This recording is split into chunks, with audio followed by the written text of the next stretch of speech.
Here she is again. Every time I make these videos, I don't know what she thinks I'm doing, but she finds it very exciting, so I'm sorry, Fiona is now an official mascot of filmmaking, aren't you? I'm really enjoying making these videos, and well, let me remind you to look at my books. Here they come. They're coming out. They're all very good. One of them's already out. 2 still to come. I made 2 videos now about favourite directors, and I missed out an entire genre of filmmaking that I really love and respect. And it would be remiss, or what the f- I would be remiss in my duty if I didn't tell you about this genre and the filmmakers in it that really inspired me. So that genre is Mumblecore, and the first Mumblecore film I saw. So I think this is important, right? I saw a Mumblecore film before I knew what Mumblecore was, before I had made any films myself, and I really loved it and I loved the people involved. I saw the film Your Sister's Sister by the sadly late Lynn Shelton. When I saw that film, I was like, what is going on? Like, this is some of the best on-screen chemistry I've ever seen. And I wasn't like interested in film as a critic or something when I saw the film. I think it was close to when it came out, and I just saw it on Apple TV or something and rented it. It's like when I knew what on-screen chemistry was really, I was like, oh, this is what a film is like when it's really good. Why is that? And who is this guy who starred in it? I don't know if I've seen anything with him in it. It was Mark Duplass, and then I looked up the other films he'd been in, and I was like, this guy is great in everything that he's in. I really love this guy as an actor, and I love the projects that he's choosing. And I discovered this organically. Then, I mean, when you come to learning about filmmaking, you learn about him and the Duplass brothers and their unique mission and their unique style of going about things. But I totally discovered that or picked that out just as a random audience member. It was clear to me that something interesting was going on with this film, and that something interesting was going on with this guy and the projects that he chooses.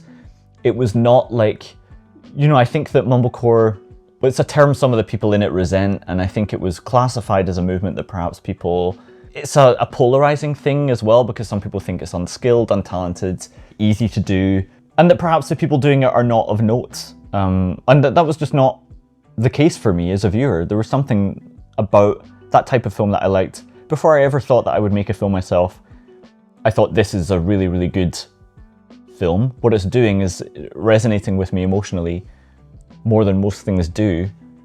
And the people who are working on it really seemed like they were having a great time.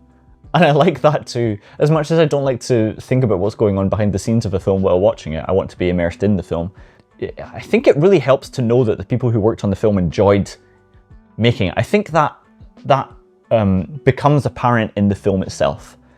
And Your Sister's Sister was the first time I really thought about all those things. So that was the first Mumblecore film I saw.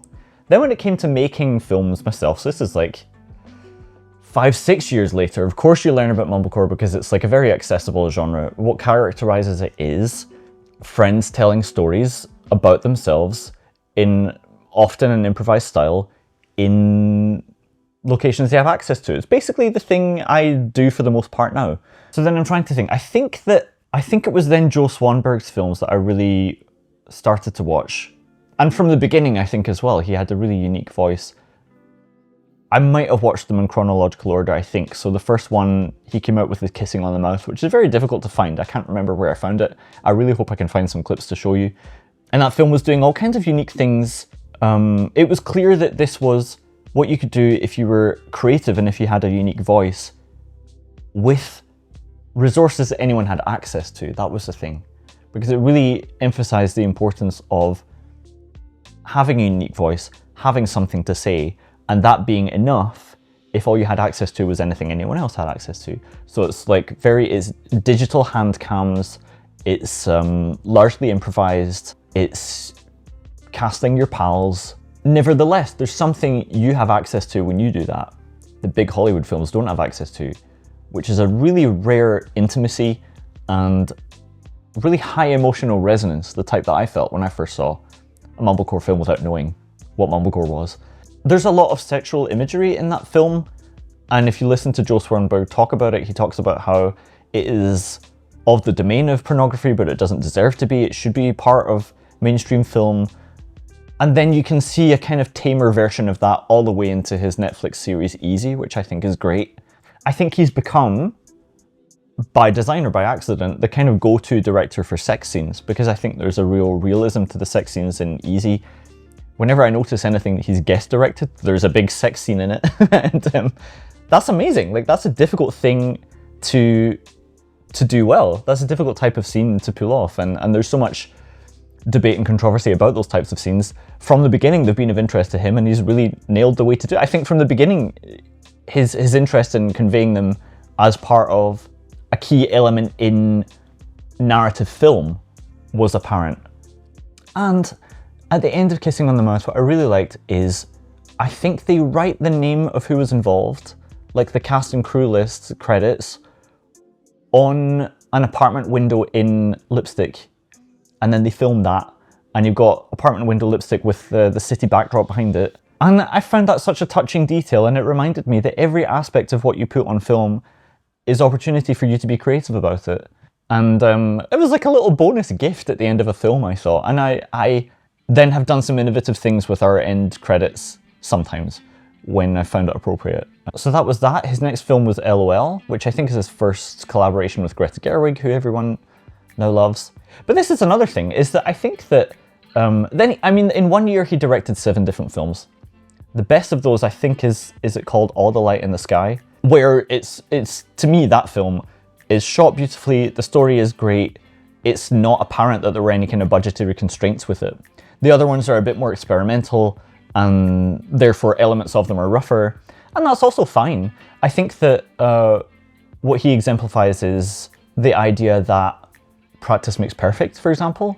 If you want to be a good filmmaker, you should be out there filming all the time. I think lots of people, naturally part of it for some people, if they're going in one particular direction, is like lots of talks about funding, lots of writing about your writing, lots of explaining why your story is worthwhile. But I think that when you're starting out, there's certainly been nothing better for me than the rapid fire Joe Swanberg approach of just directing a ton of films, making a ton of films. There's nothing you can learn better than just doing lots of work like that, and it's become easier than ever thanks to technology for you to do that. So I love that. I love the fact that he loves directing as well. He said this would be his day job if he could. I've been talking to a friend about this recently as well. It's like, there are a ton of filmmakers. I don't know if you've noticed, but there are a lot of filmmakers. If you're not enjoying it, you don't have to do this. What do you enjoy doing? Do that instead. Like, even if it's not going to make you money one day, filmmaking might not make you money one day either, right?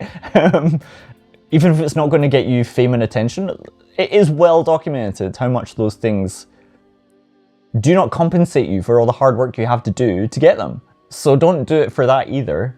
If you don't love the process, to some extent, of course it's difficult, but even if you don't bask in the achievement of it at times as well. I love basking in the achievement of having done something hard.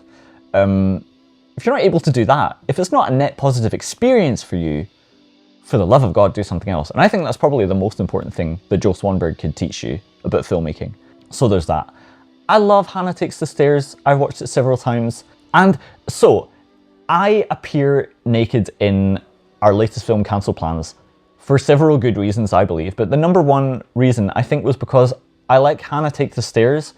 There's a lot of like ordinary naked bodies in that, and I found it really liberating to watch, because I felt like ordinary bodies deserve to be on the big screen, was an implicit message of that, and I wanted to contribute my body to that message, because certainly growing up watching like mostly mainstream films, genuinely you do feel this sense that like, unless you look like that, you can't exist in these really cool worlds that they're building. Like, I love sci-fi worlds, but I always thought, well, I can't exist in one of those unless I have like abs and white teeth, and I had neither of those. I still don't. But I found that a kind of quiet revolutionary act, the idea of just regular bodies on screen. I wanted to contribute to that, put my own body into that canon. And he has a great South by Southwest talk where he talks about making money as a filmmaker and how difficult it is, and how when people trust you and when they don't, and it's very open and lovely. And I remember somebody at the end thanks him for being so open, and he says it's literally the easiest thing in the world. But it's not for a lot of people to be candid about their experience. especially in the filmmaking world. In the filmmaking world, you meet the gamut of human archetypes, right? You meet incredibly lovely people. You meet mad people, because the arts attracts all kinds of misfits, you know? So it's not necessarily easy for people to be honest about their experience, because people want to brand themselves, people are very insecure, and he's been a force within the filmmaking industry of mitigating that to a certain degree. So I take lots of inspiration from him for what he's put on screen and what he's done behind the screen as well. And I try and think about that a lot. Like I say, I try and enjoy the work I'm doing. I try and just be kind in everything I'm doing. And I'm declaring this more and more openly because I want people to hold me accountable to that. And I want people to see that there's no excuse for you to be unkind in anything you're doing in the process of making a good film. You don't say, like, I'm going to be mean to you so that we can make something great and then everyone's going to appreciate it. Not only is that not necessarily the case, it has been my experience watching films that better films are made by people who enjoyed making them. More films are made by people who enjoy making them. And so you get larger quantity and quality of great films out of people who are having a good time making them. And I love and respect people who I believe are embodying that message. So then I also saw the Duplass Brothers early films, The Puffy Chairs, like a landmark one. And I love that one too. And they have a very unique style of what they did with hand cams. Lots of like zooms into extreme close-ups of faces, which I loved because it reminds me of the Cassavetes film Faces. And Cassavetes, I think there's a lineage from him, and then Dogma 95, and then Mumblecore that demonstrates how they are participating in a kind of tradition of their own design, these people. And I made there's a talk, a tutorial I gave at our filmmaking club about that's a bit longer, years ago, which I'll link in the description if you're interested. But yes, I love that film. And then Andrew Bujalski is a key figure in Mumblecore, of course, and his first film was Funny Haha, which is about the kind of emptiness and confusion of your early 20s postgraduate years, which I think paves the way for Lena Dunham's first film, Tiny Furniture, which I love and have seen several times. And she emerges with this film with a fully formed voice, which is delightful and deadpan and a little absurdist and just really funny. I love that film and I love what she did, and just choices with the dialogue and everything. It just felt like a really nice original film to me. I really like Tiny Furniture. I recommend that as well. Recently I listened to an interview with Lena Dunham because she's doing lots for her new show that's on Netflix, and she said that when she was hanging around talking with her friends, she would say to them sometimes, like, did you know that we're just like the most interesting people? And I love her honesty about that, because the idea of making a Mumblecore film is that there's something interesting about you and your friends that's worth seeing more broadly. And that is a largely delusional thing. There's no real way to prove that. You're probably not right about it.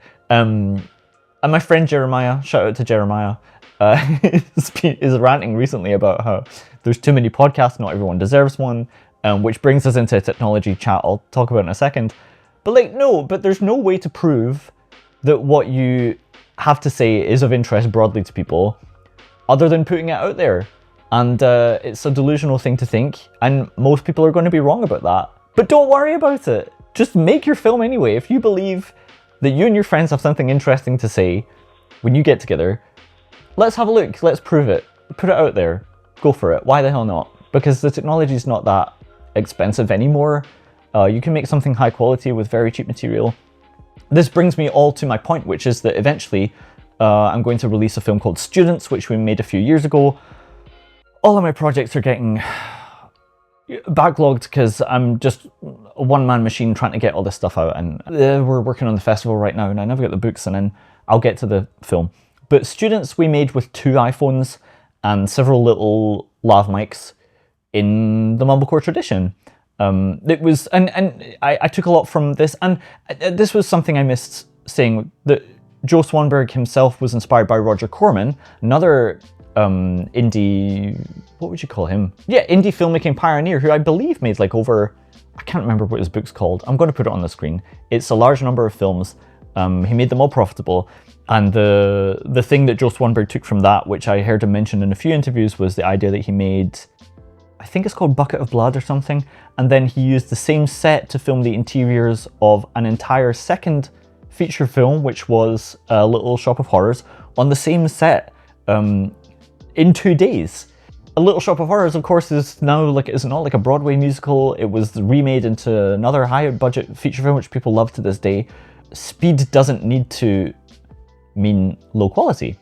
So this is something that Joe Swanberg took from Roger Corman, and which I try to embody as well. So yeah, so Students we made, it's fully improvised. It's just with people I know, and now that I think about it, if you add up like the influence of Mumblecore, Haneke, David Lynch, like if you stick all that together, that's a pretty good analog for the types of films that we're making now.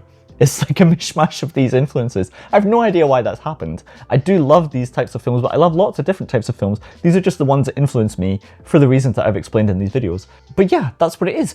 And do you know what it is? It's a challenge to me because I am very comfortable in the writing domain. I've been writing for a lot longer.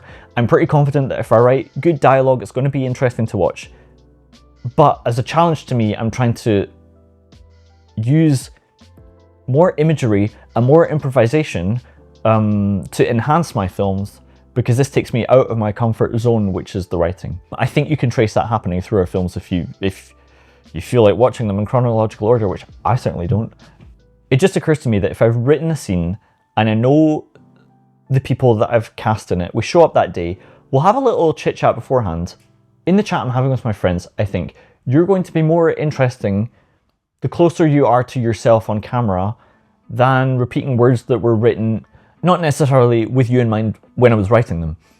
So then I will boil the scene back down to what it's supposed to achieve and just give those as directorial instructions to people and say, you know, try and convince him this, and he's going to try and convince you that. And do that instead of what I wrote, because that's going to be better. And often it is. Everyone is stronger, I believe, when they are able to give as much of their authentic voice to things as they can. I try to do that in my films.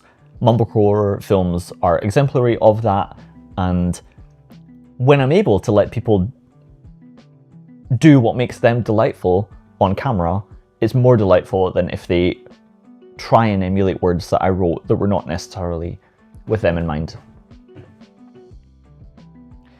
And that's the difference between writing and filmmaking, is that filmmaking is collaborative, and you have to facilitate that collaboration in the interest of making a better end product.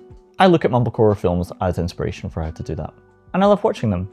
So I've mentioned some of my favorites. I think you should check those out. Thank you for listening. I hope you found this helpful, and I'm really enjoying these videos. If you have anything you want to hear about from me, please, you can let me know. But until next time, cheers.